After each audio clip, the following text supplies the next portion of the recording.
Now, welcome to another edition of News from Naboo, the weekend Ramble edition, with Thor's Lightning Takes, which is the Ramble, I suppose. It's just Thor's thundering ramble. That makes sense, too. All right, so let's get right to our one and only story of the day. All right, Rupert Friend was caught out in premiering Caught his. like he was Well, busted doing something. he was out, for his new project, the series Anatomy of a Scandal, and he was briefly interviewed. And He is the guy who plays the Grand Inquisitor in the upcoming Kenobi series, for those who don't know. Thought I'd throw that in there quickly. Thank you for that. He did say something about Kenobi while he was making the rounds. He says, "If it's possible to be any more excited than folks already are, I would be. I think it's one of the most thrilling additions to the Star Wars canon. I think Ian McGregor's doing things with the role that is a dream for fans of the original films. We can't obviously have Alec Guinness back, but I think Ewan is absolutely born to play that part. But wonderful cameos from people I obviously can't tell you, Easter eggs galore, and yeah, it's a thrilling ride." All right, so, I mean, obviously he can't say anything, and who knows how, I don't want to say accurate what he's saying is. I don't want to call him into question, but I mean, I think the thing I would want to discuss about this and what we could maybe ramble a little bit about is just the fact that, like, cameos and Easter eggs do not equal good. Exactly. And again, I don't know how he might be. Who knows how much he actually knows about who's in there? Who knows how big of a Star Wars fan he is to even understand? You know, what is a cool cat? I'm not saying he isn't a huge Star Wars fan. I'm just saying I don't personally know his fan level. But I think it's always this strange thing that I always see that and I'm not trying to criticize people because I understand it as the desire to see your favorite characters and Easter. I get that, but there's always this equation that, like, oh, because they're going to be in it, it's going to be good. Or because this character showed up, suddenly it's now good. I do not prescribe to that belief. There's this very thin line, I think, between fan service and actually doing something of service to the story. I mean, you can, they're not mutually exclusive by any stretch, but we always seem to assume that, if these characters show up in Kenobi, it's going to be really good or that's going to be really cool. But that you don't know that. You don't know how it's actually going to serve the story. If you have a character show up just for the sake of showing up and they don't actually do anything and they just are there, then what is kind of the point? I absolutely agree with that. I mean, cameos can be exciting, Easter eggs are exciting, but they can't detract from the story. Well, it's not necessarily that they can't detract. I mean, I agree they shouldn't, like, detract. An Easter egg should never detract, should never draw your attention so much that it's like, oh my God, look at that Easter egg. An Easter egg is a small, at least my definition, is a small, subtle thing that mainly, people who really know the property are going to understand. And it's not going to either add or detract. It's just going to be there.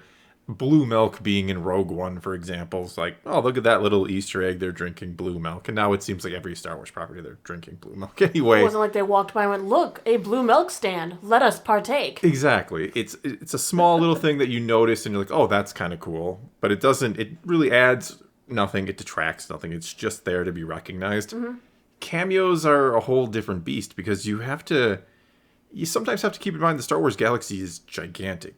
Millions, billions technically of stars in the galaxy. Millions of inhabited worlds, and somehow this one character happens to be in this one. And we can always use the excuse it's the Force is working in mysterious ways, but it gets a little strange when the same characters always show up. Sometimes it's a little unbelievable to have all these cameos and all these certain characters showing up all the time. Well, and he said wonderful cameos. Yeah. He's implying we're going to get multiple. I mean, not just Mando. Well, Mando will get his 2 episodes in the middle, of course, and then, we'll get back to Kenobi. I don't know, I just find it a little frustrating sometimes when fans just think that if this character is in here, it's automatically going to be good, and then you ask them, well, what part are they going to play? Why does it make the story better? It's not that it can't. It's just this strange belief that I see all the time that because the character is in something or because we're going to have these cameos, it's going to be good. And for me, that it kind of gives, like Disney or Lucasfilm this easy out. Like they have this weird belief in their head. Like if we put this character in the story, people are going to love it. Like the underutilization of Cad Bane, that went south. Fans were not happy exactly to see Cad Bane. Exactly. It's funny how that way. Does Cad Bane make sense there? Sure, with Boba Fett, But you could have technically used a brand new bounty hunter. You could have done a lot of things there. Instead, you brought Cad Bane in and kind of, I don't know if you disappointed people or not. It's hard to tell how people feel about that one or how fans feel about that one. A lot of it seems to be the looks. People didn't look like the way he was kind of like a pale or blue and a little He puffy should have been the one face. who killed the Tuskens. Yeah, To give more depth to the reason why Boba Fett was so angry. Yeah, if you're going to bring him in, you just missed the softball underhanded lob that should have been a knock out of the park for the story. That, of course, it's Cad Bane who killed the Tuskens, killed his friends, and that explains, even if you don't know Cad, even that's the first time you've ever seen Cad Bane, you've never seen Clone Wars. Then you see the grudge between them. Yeah, you can immediately understand why Boba Fett is going to not like this guy. Right. It's an easy way that they could have utilized that character. Instead, Cad Bane comes on the screen and he didn't even know. The syndicate he was working for is the one who killed him. Like, what? No. That one was such a strange one. It seemed so obvious if you're going to use Cad Bane, you use him to the fullest extent. I liked to see the character, but he should have had a bigger role. And it's simple as saying, yeah, he killed him. Didn't have to see him do it. He could have just, it could have just been simple. No, I agree. Sometimes they overcomplicate things. Sometimes we need new characters. Sometimes we need just different things. Not everything has to be an homage to something that happened before. Not everything has to be a callback to something else. Not everything has to be a deep cut that only the few understand. No, sometimes you can just totally original is the way to go. We don't need the cameo for the sake of the cameo. And I'm not sure that I'm not sure that some fans, and again, I'm not trying to criticize. I like seeing the characters too, don't get me wrong, but I see that all the time. Like, oh, wouldn't it be so amazing if this character shows up? And it's like, well, it could be. Do they really have a purpose, or are they just artificially creating a purpose to bring this character in just to use it, just to try to get people excited?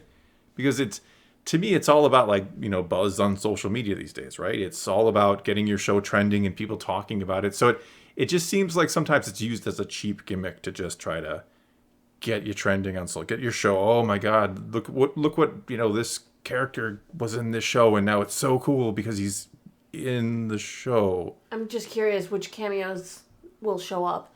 I mean, you could easily do a Kira cameo for some reason, on the Neon Planet, some sort of crime activity, where she could even hollow message Darth Maul if you want to. We'll bring everyone in. Mando will walk through the back scene hunting a bounty. Other bounty hunters could be there. I mean, as much as I love Maul, there should be nothing to do with Maul in this series. Nothing. I know, I'm just calling them all out in advance so that I can say, see, I nailed it. I knew them all. Yeah, but Kira, I think Kira would have been made more sense in the Book of Boba Fett, especially if we're going with the, all the other canon. She's in the comics. She's been dealing with Boba Fett. She's doing, her whole Crimson Dawn and Crimson Reign is going on. So that kind of cameo would have made more sense to me because it ties into something else you're trying to do to create the effect that the comic books do, have a bearing on what is going on in the series. So that kind of cameo, for me, it's not just a cheap kind of cameo. It kind of just shows you that, yes, okay, we do recognize the comic books and they are still part of this universe, even though we kind of forget about them and ignore them most of the time. So if you want to do that kind of cameo, I think that's more interesting than just pulling a name out of a hat and just let's find a way to get this character into the story because people will talk about it and be really excited about it. And by Easter eggs, I wonder if they're meaning Easter eggs from, the Clone Wars show or some of the comics. Are they talking Easter eggs possibly from the EU? I mean, we both read the Kenobi novels, so yeah. Could there be Easter eggs from that? That would be cool. Really cool. A mention of the claim. There's Annalene, and there's other characters that we could certainly the call. Yeah, exactly. Things that would make sense. Those are the kind of Easter eggs I like because they're not something that the average person is going to be distracted by or have to immediately. Well, what do they mean? Who are these characters? They can just sound like passing references. That if you've read that book, you're like, oh, cool. They're kind of They're making some of the story canon, or some of those characters are canon. Yeah, it's okay when you do it in small ways. I have the problem when you try to just bring this character in and you don't really have a real plan for them other than to just use them and to try to draw attention to it in some sort of grandiose way. Like, I'm more cool with the Easter eggs than I am the, that fan service-y cameo of all these characters all the time. So we gotta hope that the cameos are done well. And not just in there for being in there's sake. To me, it's just a cheap tactic. I don't know. It's such a delicate thing, because like I said, sometimes I'm all right with it. Sometimes I think it's really well done, and other times, not so much. All right. Well, I guess that's all we've got for you this time. That is the Weekend Ramble, and I think I rambled quite a while this one. Well, But don't forget Mace Windu will show up. yes, that would be beyond Cameo. That would just be foolish. And now he's going to show up, of course, now that I've said that. But anyway, take to the comments below and tell me what you think about this, because that's, I always love to hear what other people think. I am not right or wrong on this. It's just my opinion, just like you can have yours. So tell me what you think. Do cameos and just kind of useless fan service, do they bug you? Do you prefer the more Easter egg, the more subtle kind of nod or reference? Tell me what you think in the comments below. Let's talk some Star Wars. And until next time, thanks for watching.